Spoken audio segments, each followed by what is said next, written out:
საკეისრო კვეთის შესახებ ძალიან ბევრი წერილი მივიღე და კომენტარებში წერენ, რომ ზოგი წერს, რომ მქონდა საკეისრო და შემდეგ დავორსულდი რამდენჯერმე უპრობლემოდ, ზოგი წერს, რომ აი მქონდა საკეისრო და მერე ვერ დავორსულდი, ზოგი ბრაზობს იმის გამო, რომ საკეისრო რას ნიშნავს, ანუ საკეისრო არ შეიძლება ჩაიტარო და ასე შემდეგ. მოკლედ მე ისეთი შთაბეჭდილება შემექმნა, რომ ზოგიერთმა ვერ გაიგო საერთოდ რა ვთქვი მე.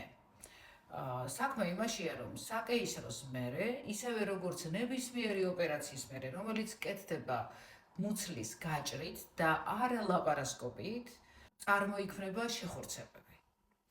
და რა არის შეხორცებები? ამასაც მეკითხებიან. ეს არის ფიბროზული ქსოვილი, რომელიც წარმოიქმნება მუცლის ღრუში სხვადასხვა ადგილას, ეს ჩვენზე არ არის, ჩვენ სურვილზე დამოკიდებული გასაგებია და ეს არის ორგანიზმის ბუნებრივი რეაქცია ნებისმიერი გაჭრითი ოპერაციის შემდეგ. ეს არის დაცვითი რეაქცია იმისათვის, რომ არ გავრცელდეს ინფექცია. და თვითონ შეხორცება არ წარმოადგენს რაიმე სახის პათოლოგიას. არ უშლის ხელს ქალს ყოველდღიურ ცხოვრებაში და ეს არ არის, ესე ვთქვათ, პათოლოგია ან რაიმე დაავადება. როგორც წესი, ყველას, ვისაც აქვს მუცლის ღრუზე ოპერაცია ჩატარებული გაჭრით, ყველას აქვს შეხორცება.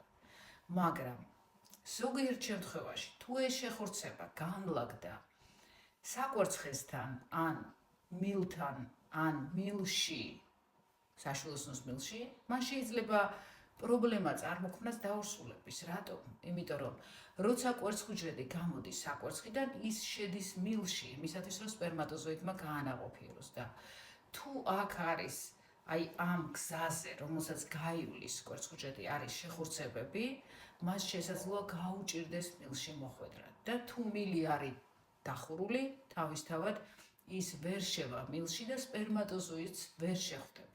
ამასთანავე მინდა გესმოდეთ, რომ მედიცინა არის სტატისტიკა და როდესაც ვსაუბრობთ ამ საკითხებზე, საერთოდ ზოგადად სამედიცინო საკითხებზე, ჩვენ ვსაუბრობთ სტატისტიკიდან და მტკიცებითი მედიცინიდან გამომდინარე, რომელიც ეყრდნობა უამრავ კვლევას. და რას ნიშნავს სტატისტიკა?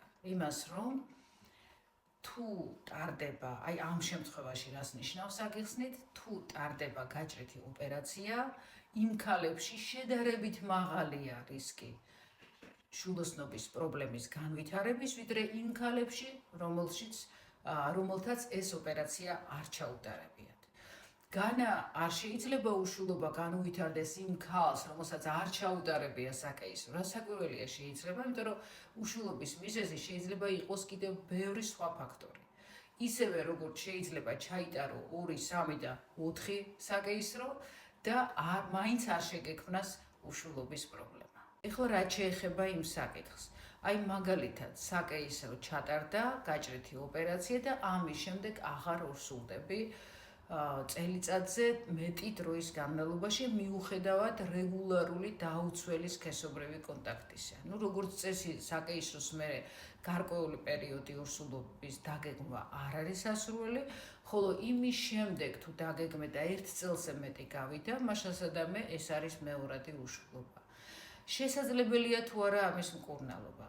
დიახ, შესაძლებელია. თუ ეს არის გამოწვეული შეხორცებებით და აი ეს მეორადი უშვილობა დაკავშირებულია უშუალოდ იმ შეხორცებებთან, რომელიც განვითარდა გაჭრითი ოპერაციის შემდეგ, ამ შემთხვევაში ტარდება სადიაგნოსტიკო ლაპარასკოპია, რომლის დროსაც ხდება აღნიშნული შეხორცებების მოცილება, გათავისუფლება იმ გზების, რომელსაც გაივლის კვერცხუჯრედი და შედეგად მატულობს დაორსულების შანსი.